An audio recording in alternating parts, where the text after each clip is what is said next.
Jadi, yang pertama, mendengar dengan aktif. Bagi seorang perawat atau orang-orang yang berada di lingkungan kesehatan, sangat penting untuk menjadi pendengar yang aktif.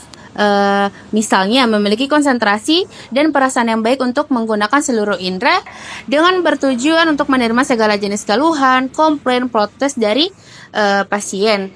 Adapun cara untuk menjadi pendengar yang aktif, yang pertama, membuat kontak mata dengan pasien. Yang kedua, jangan melakukan gerakan yang lain. Yang ketiga, menjawab pertanyaan pasien. Dan yang kedua, mendengarkan pasif. Jadi mendengarkan pasif adalah kegiatan mendengar dengan kegiatan secara nonverbal untuk klien. Jadi misalnya dengan menggunakan kotak mata atau dengan menggunakan tangan, kepala, dan juga keikutsertaan secara verbal. Yang ketiga, menerima informasi. Yang dimaksud dengan menerima informasi adalah dengan mendukung dan menerima informasi dengan menunjukkan tingkah laku dan ketertarikan dan tidak menilai. Contohnya seperti jika ada pasien yang ingin bertanya, maka jawablah sesuai dengan pengetahuan kamu. Pada saat kamu ingin menjawab, maka di situ kamu sudah melakukan klarifikasi apakah kamu sudah mengerti dengan pertanyaannya atau tidak. Yang keempat, menawarkan informasi. Menawarkan informasi kepada pasien bertujuan untuk melatih respon dan kecakapan pasien untuk mendengarkan perawatnya. Contohnya, kamu akan melakukan komunikasi dengan dokter atau ada informasi yang harus kamu tutupi, maka cobalah di situ kamu memberikan informasi yang dapat menenangkan diri pasien. Selanjutnya yang kelima ada sikap diam. Diam ini diartikan ketika seorang pasien sedang berbicara, maka kita sebagai perawat mengusahakan untuk tidak berbicara dengan orang lain dan diam sesaat untuk mendengarkan informasi-informasi yang diberikan pasien kepada kita sebagai perawat. Ketika kamu diam saat pasien menyampaikan informasi atau pasien berbicara, maka pasien tersebut akan merasa bahwa kamu mau menunggu pasien tersebut selesai berbicara dan itu akan membuat pasien merasa sangat dihargai. Tapi sikap diam tersebut tidak bisa dilakukan secara berlama-lama. Karena pasien bisa jadi akan merasa khawatir dengan kamu. Dia akan merasa bahwa ada yang sedang kamu tutup-tutupi tentang kondisinya pada dirinya dan itu akan membuat pasien tersebut merasa cemas. Selanjutnya yang keenam ada sikap meyakinkan. Sikap meyakinkan ini adalah sebuah cara atau kemampuan dari si perawat untuk memberikan rasa nyaman dan aman kepada si pasien.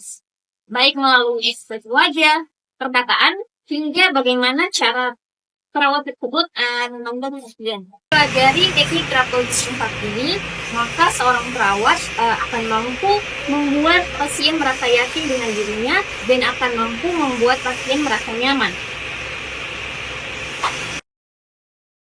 Poin ketujuh yaitu menyimpulkan. Ketika kita berkomunikasi dengan pasien, kita juga harus mampu memberikan kesimpulan atas apa informasi yang telah kita sampaikan kepada pasien tersebut. Selain itu, kita juga harus memberikan poin penting atas kesimpulan yang telah kita berikan kepada pasien. Perawat yang telah memberikan kesimpulan dan memberikan poin penting kepada pasien merupakan perawat yang baik, yang artinya perawat tersebut telah memberikan komunikasi yang efektif dan baik. Yang kedelapan yaitu memberikan penghargaan. Seorang perawat harus mampu memberikan penghargaan kepada pasien ketika percakapan atau komunikasi sudah berakhir, seperti dengan memberikan kata semangat dan hal-hal yang membuat pasien tersebut merasa seperti dihargai, dihormati, dan dirawat dengan baik. Yang kesembilan, membuka komunikasi. Ketika seorang pasien ingin menyampaikan informasi namun ia masih ragu untuk mengutarakannya, maka perawat harus mampu untuk membuka komunikasi. Beberapa cara membuka komunikasi: yang pertama, mendorong pasien agar tetap meneruskan komunikasi. Yang kedua, menunjukkan sikap bahwa kamu selaku perawat mau mendengarkan dirinya. Yang ketiga, mendominasi komunikasi yang bertujuan agar memancing respon pasien. Yang ke-10, menempatkan waktu berkomunikasi dengan tepat. Menempatkan atau memposisikan waktu dengan tepat berguna untuk pasien dan perawat dalam berkomunikasi agar lebih bisa bertukar informasi. Beberapa cara yang bisa dilakukan, misalnya klarifikasi waktu kejadian satu dengan yang lain, membuat jadwal komunikasi dengan pasien hingga melihat ekspresi pasien untuk menentukan apakah waktu komunikasi sudah tepat atau belum. Yang ke-11, Mendukung deskripsi dari persepsi. Mendukung deskripsi dari persepsi yang ada pada diri pasien juga sangat berguna untuk menjalin komunikasi yang baik.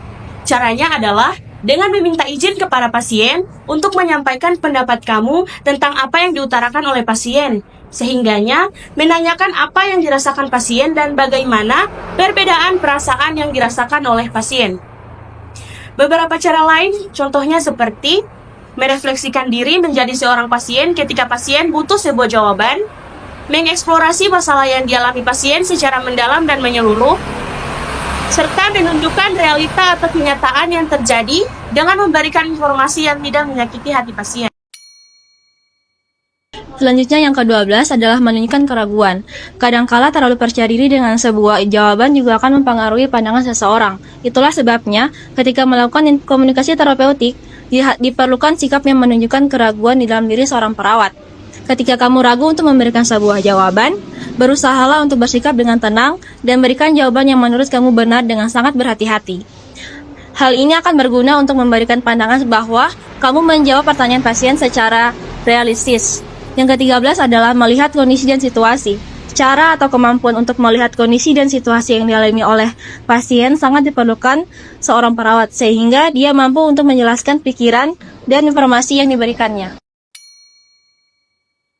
Selanjutnya nomor 14, menerjemahkan pesan. Seorang perawat harus mampu untuk mengidentifikasi dan menerjemahkan pesan yang akan disampaikan oleh si pasien. Nah, jika perawat mampu untuk melakukan hal ini, pastinya perawat juga mampu untuk mengidentifikasi perasaan pasien mengenai topik yang dibicarakan. Ada beberapa cara yang dapat dilakukan oleh perawat untuk mendukung hal ini. Yang pertama, kita dapat mendukung pandangan pasien. Kita dapat mengajak pasien untuk berkolaborasi. Kita dapat memberikan kesempatan kepada pasien untuk mendapatkan jawaban alternatif. Dan kita juga dapat membaca pesan atau informasi, bahkan statement yang disampaikan oleh si pasien. Selanjutnya yang ke-15 yakni membatasi diri. Membatasi diri merupakan sebuah hal yang wajar ketika terjadi sebuah komunikasi, tidak terkecuali dengan komunikasi terapeutik. Membatasi diri bagi seorang perawat adalah dengan menjaga informasi yang keluar berkaitan dengan kondisi pasien, dengan mempertimbangkan beberapa hal yang mungkin saja dapat memperburuk keadaan pasien. Contohnya ketika pasien ingin membuka informasi mengenai suatu penyakit yang ia derita dan ingin mengetahui penyakit apa yang ia derita tersebut, maka sebisa mungkin perawat dapat mengalihkan pembicaraan ke topik yang lain dengan tujuan untuk menjaga perasaan dan kondisi si klien. Oke, jadi poin ke-16 yaitu mendekatkan diri dengan pasien. Jadi ketika perawat mendekatkan diri dengan pasien, maka hal itu menunjukkan bahwa perawat itu peduli terhadap pasien. Nah, caranya yaitu dengan sering berkomunikasi atau mengajak pasien untuk menanyakan kabarnya. Nah, ke-17 adalah memberikan humor. Nah, memberikan candaan atau humor menjadi salah satu keterampilan yang harus dimiliki oleh seorang perawat. Ketika perawat berhasil memberikan tawa kepada pasien, maka hal itu menunjukkan bahwa kita perawat berhasil memberikan ketenangan kepada pasien tersebut. Selanjutnya yang ke-18 yaitu mendidik. Dengan mendidik pasien untuk mengikuti anjuran dokter, mematuhi minum obat, dan melakukan terapi yang ada dapat membuat pasien merasa diperhatikan.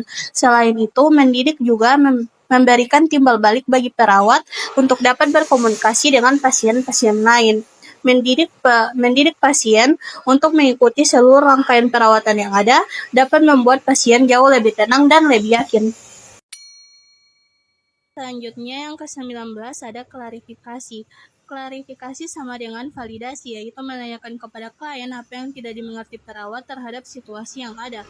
Klarifikasi dilakukan apabila pesan yang disampaikan oleh klien belum jelas bagi perawat dan perawat mencoba memahami situasi yang digambarkan oleh klien.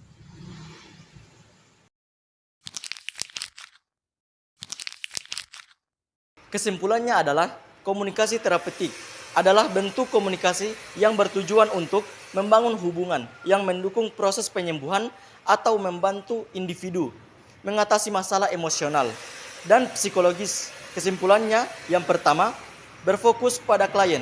Komunikasi terapeutik berpusat pada kebutuhan, perasaan, dan pengalaman klien, bukan pada kebutuhan penyedia layanan. Yang kedua, meningkatkan hubungan interpersonal atau membangun rasa percaya, empati, dan penerimaan antara pemberi layanan dan klien. Yang ketiga, mendorong ekspresi perasaan atau membantu klien mengungkapkan emosi, menjelajahi masalah, dan menemukan solusi melalui keterbukaan. Yang keempat, berlandaskan teknik komunikasi efektif atau menggunakan keterampilan seperti mendengarkan aktif, refleksi, validasi, dan menghindari penilaian.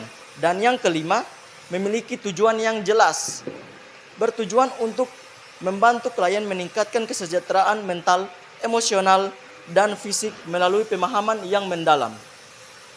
Komunikasi terapeutik bukan hanya tentang berbicara, tetapi menciptakan ruang aman untuk klien merasa didengar, dimengerti, dan didukung.